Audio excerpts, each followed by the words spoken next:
So we start the episode back with Kathy kind of crying about her mom and talking about does Kyle regret doing the show. But Kyle is like, no, it wasn't like anything bad I was saying about my mom. I wish we had seen it, you know.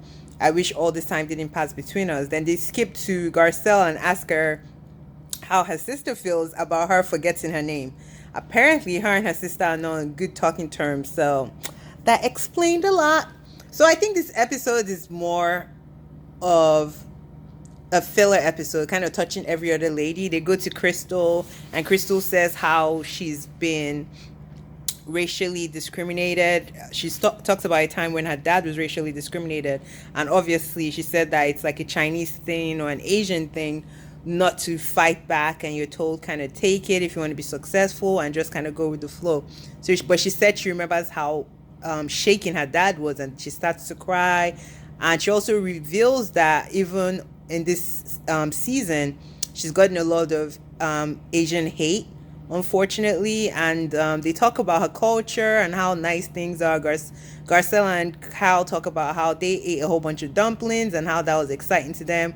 We revisit her issue with Sutton, and she still is adamant that she felt violated. She brings up her eating disorder as part of why maybe she has a little bit of body dysmorphia. But Sutton sticks to it and says violation is quite a strong word. I agree. About violation, I understand the dictionary definition of it, but when we use it generally, we always think of some kind of like sexual harassment or things of that nature or sexual deviances. So I can understand why Sutton would be like, I'm not going to wear that hat. You keep it. Then we talk about Lisa. They kind of show all their luxury lifestyles, and apparently Andy texts Lisa after the episode aired of her garage being a storage of all the high-end designer outfits and told her to move it, but she said she's moved it, so it's all safe.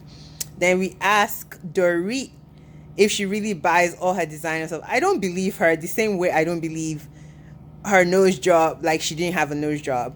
She can't afford to do all that. Like their net worth is not that high for her to be buying all those things. So I think they're borrowed.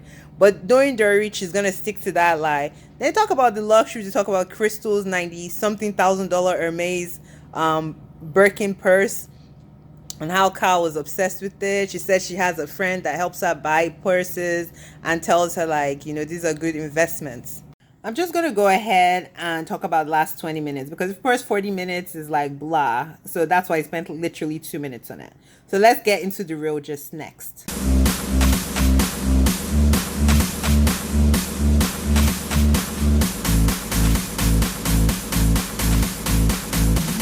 First 40 minutes of this episode was just a whole bunch of fluff.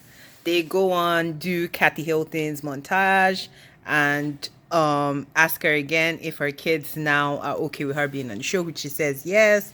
They discuss how goofy she was and how he understands Kim Richards now seeing Kathy.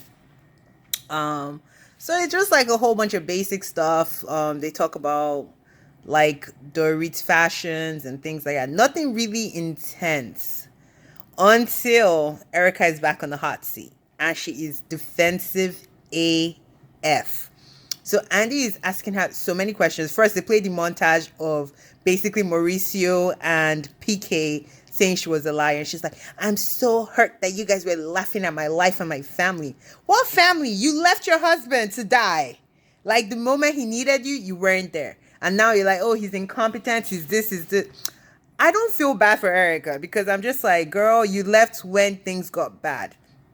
If you loved him as much as you said you did, why didn't you stay home with him and go through, like people have dementia and poor cognitive decline, but they get like home health nurses, they get different things. She could have kept that man at home. He didn't have to be put in a home because you abandoned him.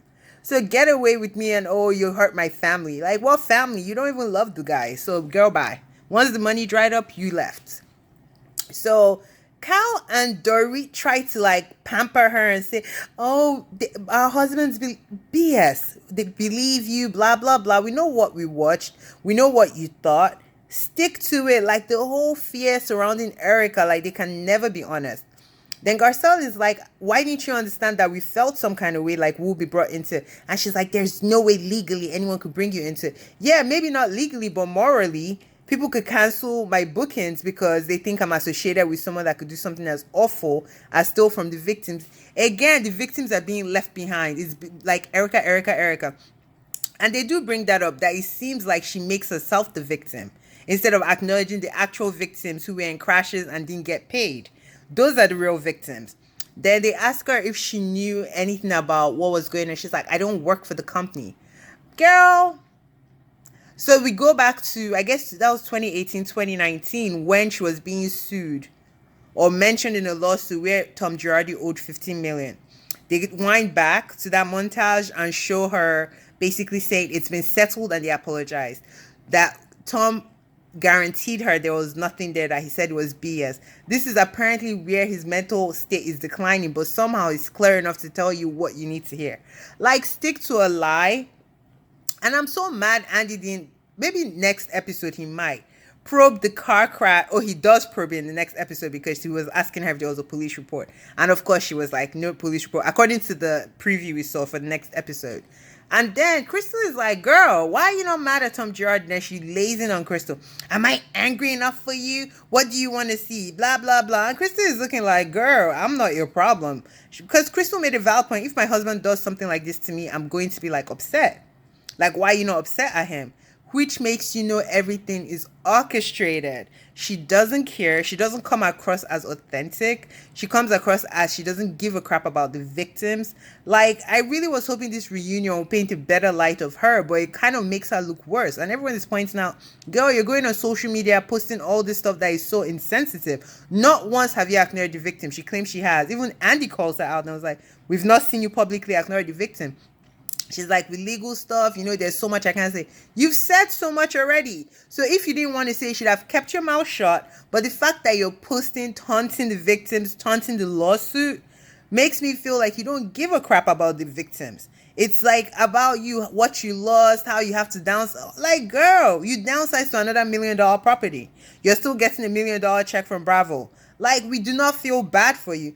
I'm just like, I feel like Bravo needs to almost teach her a lesson, because the arrogance for me is very appalling. Because I'm just like, girl, people are going through real stuff. And I watched The Hustler and The Housewife, that show, and you could tell these people's lives are in turmoil.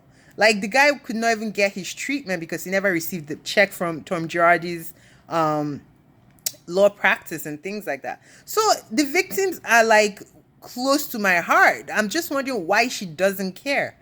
But when you look at her and the way she portrays herself on this show and the way she's lived, you could tell. Because I'm just like, you are so cold-hearted. You are so unlikable. I wish they would cut you down a peg, but I know Bravo is dying for the ratings, so they will not do it because they're already filming for the next season, and I'm sure she's already part of it.